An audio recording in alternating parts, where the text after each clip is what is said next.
গতবারের তুলনায় এবার যানজট হওয়ার সম্ভাবনা একটু কম মনে হচ্ছে আমার, যেহেতু একটা নতুন রোড খুলে দিয়েছে। সো আগে আমাদেরকে অনেক দূরটা ঘুরে আসতে হতো, বাট এবারে ওভাবে ঘুরে আসতে হচ্ছে না। সো যেহেতু একটা লেন খুলে দিয়েছে, সো রাস্তাটাও প্রশস্ত।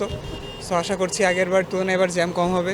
আর যারা বাইকার আমরা যারা আছি, বাইক নিয়ে দূর দূরান্তে যাত্রা করি, বাড়ি ফিরি, তারা যদি একটু এই রাস্তাঘাটে যদি অহেতুক ওভারটেক না করি বা লেনটাকে মেনটেন করে যদি চলি, তাহলে হয়তো আর কি সুষ্ঠুভাবে যাতায়াত করা সম্ভব হবে। এই লেন যে খুলছে, এই লেন খোলার কারণে আমরা মনে করেন যে ইউটার্নটা নিতাম, ওইখানে যে ছোট্ট একটা আপনার মোটামুটি ওইখানে একটা স্টেশন হয়ে গেছে বা বাসগুলো দাঁড়ানোর, ওইটা থেকে আমরা এই লেন খোলাতে আমাদের ওই ঝামেলা থেকে মুক্ত হয়েছি, আমরা সরাসরি যাইতে পারতেছি। খেলায় অনেক সুবিধা হয়েছে, এটা মানে যে সুন্দরভাবে যাইতে পারছি, ওই সাইড দিয়ে ঘুরে আসতে হইতো, হ্যাঁ এটার থেকে বাঁচছি, ভালো হয়েছে, খুবই ভালো হয়েছে। এই লাইন খুলে দেওয়াতে সুবিধা, যানজট কম হবে, যানজট হবে না।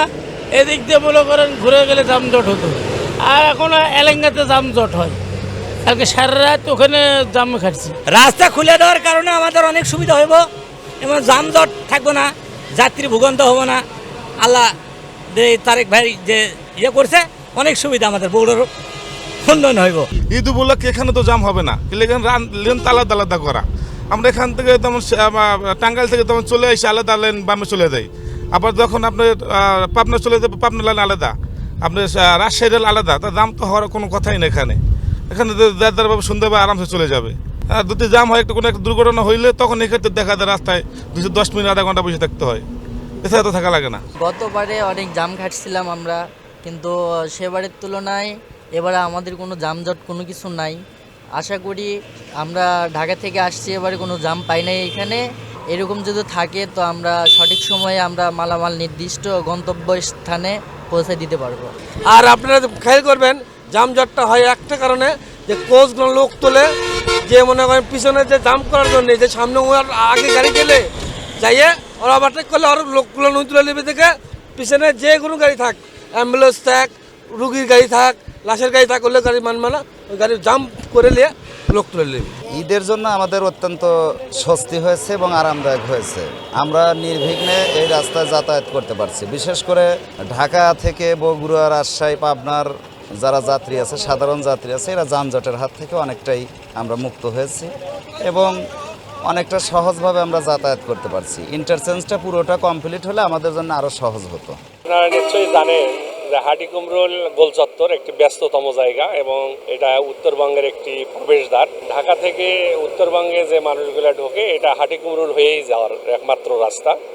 এখানে প্রতিদিন সাধারণত দেখা যায় যে 10 থেকে 12,000 গাড়ি চলাচল করে, কিন্তু ঈদ মৌসুমে এটা বেড়ে প্রায় গত ঈদের একদিনের 24 ঘন্টার পরিসংখ্যানে দেখা গেছে যে প্রায় 52,000 গাড়ি যাতায়াত করছে এই হাটিকুমরুল গোল চত্বর হয়ে। তো এবারের ঈদে আপনি দেখতে পাচ্ছেন যে ফ্লাইওভার একটি বগুড়ার উত্তরবঙ্গে যে গাড়িগুলো যাবে, 12 জেলার গাড়ি এই উত্তরবঙ্গের এদিক দিয়ে চলে যাবে, যেটা বলা যায় যে 70% গাড়ি এদিক দিয়ে চলে যাবে এবার, এবং এটা নির্বিঘ্নে যাবে। এটা একটা ভালো দিক যে ফ্লাইওভারটা খুলে দিতে পেরেছে।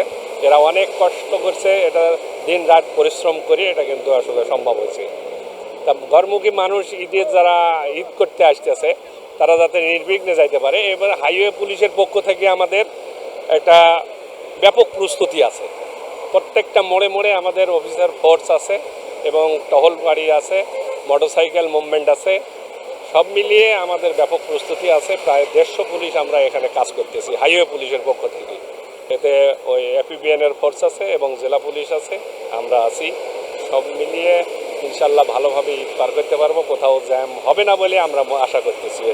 ঢাকা থেকে উত্তরাঞ্চলের প্রবেশদ্বার হিসেবে পরিচিত সিরাজগঞ্জ জেলায় আমরা মূলত 3টি কানেক্টিং সড়ককে প্রাধান্য দিয়ে থাকি। একটি হচ্ছে এখান থেকে যমুনা সেতু পশ্চিম থেকে বগুড়া পর্যন্ত, একটি হচ্ছে পাবনা পর্যন্ত, অন্যটি তারাশের শেষে নাটোরের সীমান্ত পর্যন্ত।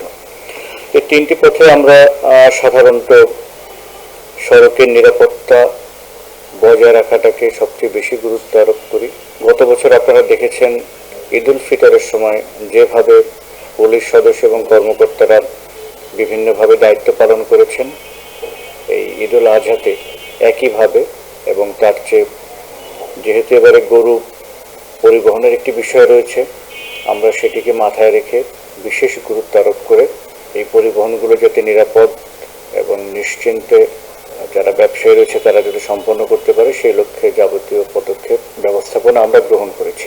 গত বছরে 585 জন, গত ঈদে 585 জন পুলিশ সদস্য নিয়োজিত ছিলেন সড়ক শৃঙ্খলা এবং সড়ক নিরাপত্তার কাজে। এবছর এর চেয়ে কম থাকবে না। এই ঈদে আমরা ঈদুল আজহাতেও আমরা পর্যাপ্ত পরিমাণে ফোর্স, প্রায় 600-র মতো ফোর্স আমরা নিযুক্ত করবো ইনশাআল্লাহ।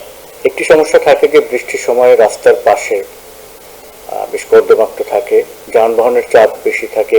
ঈদুল ফিতরে যেমন একমুখী শুধু বাড়ি ফেরাটাই মুখ্য ভূমিকা হিসেবে পরিগণিত হয়, কিন্তু ঈদুল আজহার সময় পণ্য পরিবহন এবং বাড়ি ফেরা অর্থাৎ দুই দিকেই আমাদেরকে গুরুত্ব আরোপ করতে হয়। সেক্ষেত্রে একটু বেশি গুরুত্ব দিয়েই এবং অতিরিক্ত জনবল দিয়ে আমাদেরকে নিয়ন্ত্রণটা করতে হবে। একটু পার্থক্য থাকে, যেমন ঈদুল ফিতরে আমাদের মার্কেটে কিছু ডিউটি দিতে হতো, ওই জিনিসটা এখন দিতে হচ্ছে না। তো আমাদের ওই যে ফোর্সটা আমরা মার্কেটে দিতাম, এই ফোর্সটা আমরা রাস্তায় নিরাপত্তা এবং শৃঙ্খলার কাজে